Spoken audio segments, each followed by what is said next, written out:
Izlīkumojas no mazās Spenceras, ceļš aizvejis starp zelta un purpura krāsas klātiem rudens kalniem. Tas aizvedīs Tebi līdz Ņujorkai, kur viņš bija pusi dienas pirms 50 gadiem, un tad tālāk pāri okeānai un jūrai pāri, kur viņš bija vēl 10 pirms 50 gadiem. Pastāvīgas kustības nesti, uz priekšu, uz austrumiem, atmuguriski uz rietumiem, pa nekad nemainīgas telpas, mūžīgi mainīgiem ceļiem. Tas bija viens no visgrūtāk tulkojumiem Ulises teikumiem. Lai tas padotos, Tebe meklēja Didaša pirmkristiešu tekstu 12 apustuļu mācību, kur 120 pergamentu lapas atrada 1873. gadā kādā Stambulas klosterī, un tas sākās šādi. Ir divi ceļi – dzīvības ceļš un nāves ceļš, un starpības starp abiem ir liela. Binghamtonā, kur viņi izkāpa pēc kafijas un mazliet pūtināt kājas, pie autoostas klušņā bezpajumtnieki.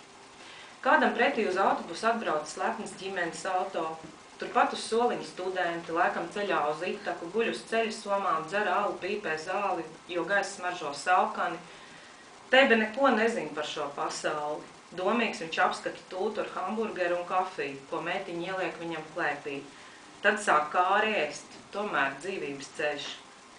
Kad tālumā parādās Manhetenas siluets, Tebe ir piemidzies. Meitiņa viņu pamodina. Tebe samiegojies, raugās caur mašīnas logu. Tad piespiež rādītāju pirkstu dzirdes aparātiņam, lai tas nepīkstētu, un sāk stāstīt kaut kur no vidus, bez sākuma un beigām. Vētra kuģi nokavēja par 2 dienām. Iebraucām Fudzonas grīvā Ziemassvētku vakar rītā 24. decembrī. Ņujorka ir pasakaina pilsēta, līksma un lepna, stilīga un raiba. Tādā dzīvot es negribētu.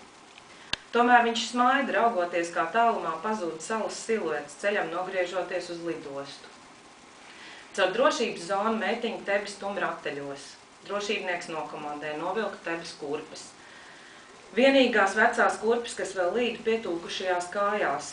Nebija iespējams veikalos sameklēt tādas, kas derētu. Tebes prātam nav izmēra, un viņa vecajām kājām arī nav izmēra. Drošībnieks pārsteigts aplūkot Tebes kurpes.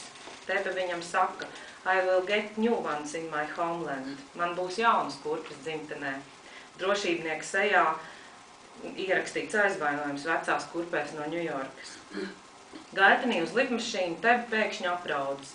Meitiņa apstājas, lai iedot viņam papīru salveti. Viņš saņem viņas roku un saka, mana dzīve vairāk ir pasaka nekā biogrāfija. Lidmašīnā apkalpojušais personāls runā lauzītā angļu un krievu valodā. Austrumu kompānijas tiešais reiss uz dzimteni.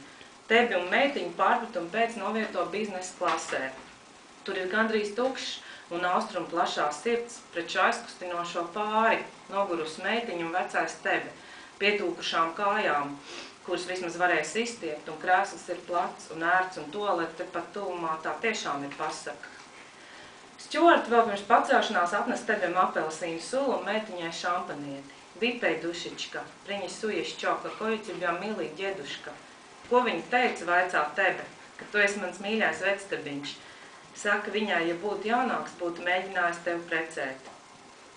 Tebe pamostas, kad lidmašīnas riteņi pieskaras zemē.